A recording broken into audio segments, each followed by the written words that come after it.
Everyone. आज हम करने वाले हैं लास्ट एक्सरसाइज चैप्टर नंबर 8 की, जो है comparing quantities of class 8। Yes, तो इस एक्सरसाइज को स्टार्ट करने से पहले हम थोड़ा सा कॉन्सेप्ट समझते हैं सिंपल इंटरेस्ट और कंपाउंड इंटरेस्ट का। ओके, तो अब हम इस बोर्ड को दो पार्ट्स में डिवाइड कर लेते हैं। This is simple interest and this is compound interest. Okay, अब देखिए, अगर आपने इस चैप्टर को अच्छे से समझ लिया तो अब आपको मैथ्स की वजह से पैसे कमाने का मौका मिलने वाला है। ठीक है, कैसे? लेकिन इसके लिए आपको इस कॉन्सेप्ट को अच्छे से समझना पड़ेगा, नहीं तो फिर प्रॉब्लम भी हो सकती है। ओके, अब आपको क्या करना है, आपको अपने दोस्त को उधार देना है 100 रुपीज। ठीक है, और यहाँ से आपकी कमाई स्टार्ट होगी। अब देखिए कैसे, आपने अपने दोस्त को दिए 100 रुपीज। ठीक है, और आपके दोस्त ने कहा वो 1 साल में इस चीज को लौटा देगा, 1 साल में वो आपको आपका पैसा लौटा के दे देगा। ठीक है, हमने मान लिया।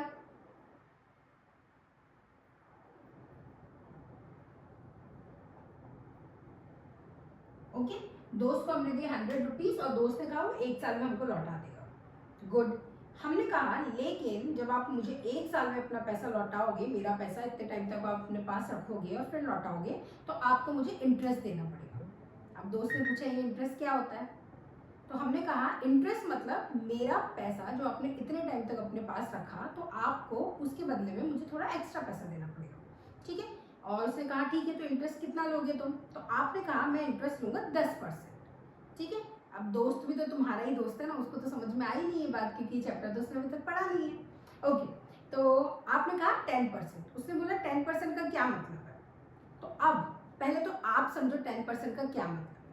ठीक है, आप जो 10% उसको कह रहे हैं, इसको कहते हैं रेट ऑफ इंटरेस्ट, ये है 10%। ठीक है, आपने 100 रुपीज जो दोस्त को दिए हैं, ये है प्रिंसिपल अमाउंट, इसको कहेंगे प्रिंसिपल, यानी कि जो पैसा आपने दिया है, जितने टाइम के लिए दिया है वो हो गया आपका 1 ईयर, और जितने परसेंट पे दिया है वो हो गया 10%। अब क्या होगा, देखिए हमने इस चैप्टर के फर्स्ट एक्सरसाइज में ये सीखा था कि किस तरीके से परसेंटेज, कितना परसेंट निकालते हैं। तो हम पहले तो ये निकालते हैं कि 100 का 10% होता कितना है।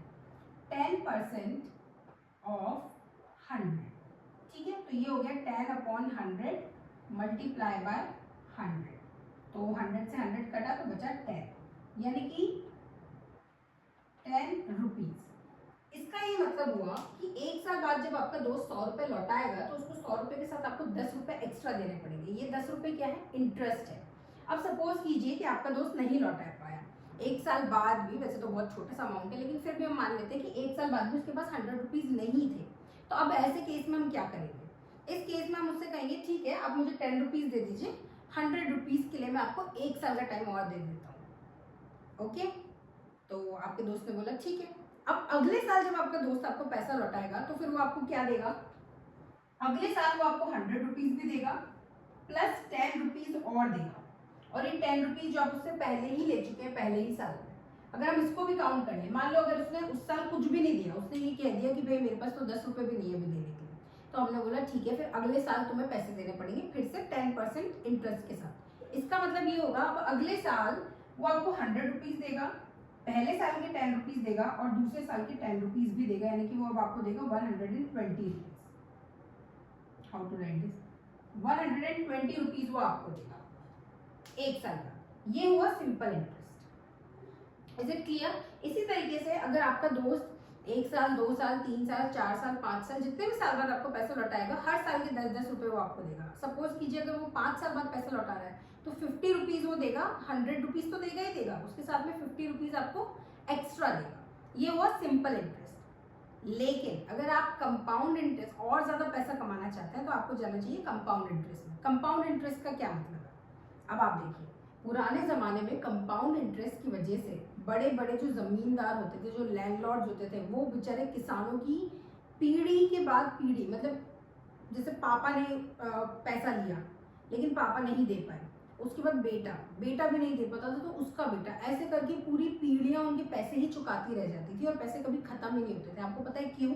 क्योंकि वो लेते थे कंपाउंड इंटरेस्ट। अब कंपाउंड इंटरेस्ट में होता क्या है? अब हम फिर से अपने दोस्त को यही 100 रुपए देंगे, यही 1 साल के लिए देंगे और यही 10% पे देंगे। ठीक है, हम कुछ भी नहीं बदल रहे हैं, 100 रुपीज दे रहे हैं, 1 साल के लिए दे रहे हैं, 10% पे दे रहे हैं, लेकिन इस बार सिंपल इंटरेस्ट पे नहीं दे रहे हैं, इस बार कंपाउंड इंटरेस्ट पे दे रहे हैं। अब देखिए क्या होता है, 1 साल बाद जब आपका दोस्त आपको पैसे लौटाएगा, ठीक है, तो कंपाउंड इंटरेस्ट में क्या होता है, कंपाउंड इंटरेस्ट का बेस ये होता है कि पहले साल तो कुछ नहीं बदलेगा, पहले साल आपका दोस्त आपको 10% लौटाएगा, तो 10% ऑफ 100 कितना होता है, 10% ऑफ 100 हम जानते हैं, अभी हमने सॉल्व किया था, तो ये होता है ₹10। तो पहले ईयर, फर्स्ट ईयर आपका दोस्त आपको 100 रुपीज प्लस 10 रुपीज लौटाएगा, यहाँ तक कोई डिफरेंस नहीं, यानी कि 110 आपका दोस्त आपको लौटाएगा। अभी यहाँ कोई परिवर्तन नहीं है, कुछ डिफरेंस नहीं, सिंपल इंटरेस्ट 1 साल बाद वो भी सेम है और कंपाउंड इंटरेस्ट भी सेम है। लेकिन अगर इस बार आपके दोस्त ने फिर से कह दिया कि मेरे पास पैसे नहीं हैं और मैं नहीं लौटा सकता हूँ, अगले साल दूंगा, तो अब क्या होगा, अब जो उसको इंटरेस्ट देना पड़ेगा वो उसको 100 पे नहीं 110 पे देना पड़ेगा। प्रिंसिपल अब हमारा चेंज हो जाएगा, अब हमारा प्रिंसिपल हो जाएगा 110। तो इस बार 10% 100 का नहीं निकलेगा, इस बार 10% निकलेगा 110 का, यानी कि 10% ऑफ 110, 0 से 0 कटा तो हमारे पास बचा ये वाला 0 से वाला 0, 11। यानी कि इस बार सेकेंड ईयर जब वो आपको पैसे देगा तो वो आपको देगा 110 रुपीज, जो पिछले साल उसको देने चाहिए थे वो तो वो देगा, उसके साथ प्लस वो आपको देगा 11 रुपये, यानी कि 121 रुपीज वो देगा आपको सेकेंड ईयर में।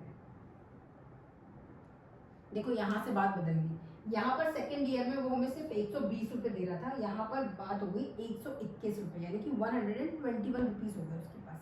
अब आप बोलोगे मैम इसमें इतना कुछ खास तो बदला नहीं है, तो कंपाउंड इंटरेस्ट आप तो कह रहे थे, लेकिन समय के साथ साथ ही ज्यादा डिफरेंस बढ़ता जाएगा। कैसे, अब आप मान लीजिए अगर यहाँ पर थर्ड ईयर की हम बात करें तो कुछ भी नहीं बदलेगा, थर्ड ईयर में वो आपको 100 रुपीज ही देगा, 100 रुपीज के साथ 30 रुपीज, क्योंकि 3 साल के 10-10 रुपये 30 हो जाते हैं, तो ये आपको देगा 130 रुपीज, इतना ही देगा, ठीक है।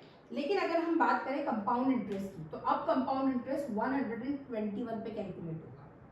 थोड़ा सा रब कर दूं मैं, सेकेंड ईयर के 121 है, तो इस बार कंपाउंड इंटरेस्ट जो होगा 10% किसका होगा, 121 का, यानी कि 10/100 मल्टीप्लाई बाय 121, 0 से 0 कटा और इस बार हमारे पास आया 12। देखिए 10 है तो आपको पता है पॉइंट लग जाता है ना, 121/10, इसका मतलब ये हो जाएगा, एक पॉइंट लगा देंगे हम, 0 जब होता है तो 1 के बाद पॉइंट लगता है, तो 12.1, यानी कि इस बार वो आपको 12 रुपीज और 1 यानी कि 10 पैसे, है ना।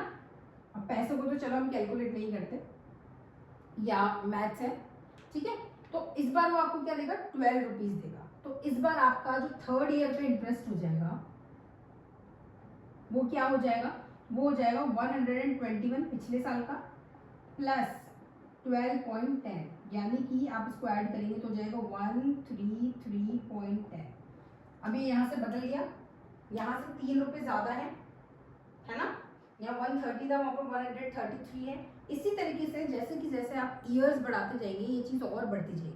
अभी हमने बहुत छोटा अमाउंट लिया है, हमने सिर्फ 100 रुपीज़ लिए, अगर यही अमाउंट 1000 होता, यही अमाउंट 10,000 होता, 1 लाख होता, तो आप सोचिए डिफरेंस कितना ज़्यादा हो जाता है ना।